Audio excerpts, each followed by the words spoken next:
بسم اللہ الرحمن الرحیم الحمد للہ والصلاة والسلام علی رسول اللہ اما بعد اعوذ باللہ من الشیطان الرجیم بسم اللہ الرحمن الرحیم والذی خلق لکم من انفسکم ازواجا لتسکنوا الیہا۔ اللہ تعالیٰ نے فرمایا ہے کہ ہم نے میاں بیوی کا جوڑا اس لیے بنایا ہے تو ایک دوسرے کے لیے تسکین کا باعث بنائے۔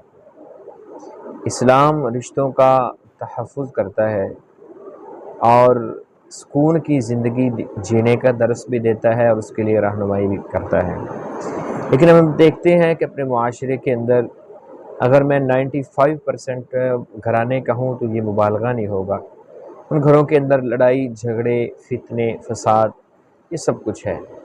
اس کی وجوہات کیا ہیں؟ یہ سب کچھ کیوں ہوتا ہے؟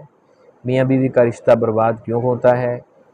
اس کے لیے ہم نے ایک سیشن کا آغاز کیا ہے، تو ہم روزانہ کی بنیاد کے اوپر آپ ناظرین کی رہنمائی کیا کریں گے کہ ہم اس مقدس رشتے کو سکون کا باعث کیسے بنا سکتے ہیں اور اپنے معاشرے کے لیے فائدہ مند کیسے ثابت ہو سکتے ہیں۔ اس کے لیے آپ روزانہ ہمارے چینل کو وزٹ کریں اور روزانہ کی بنیاد کے اوپر آپ کی رہنمائی کی جائے گی۔ اللہ ہم سب کو دین اسلام کے اوپر چلنے والا بنا دے۔ السلام علیکم ورحمۃ اللہ وبرکاتہ۔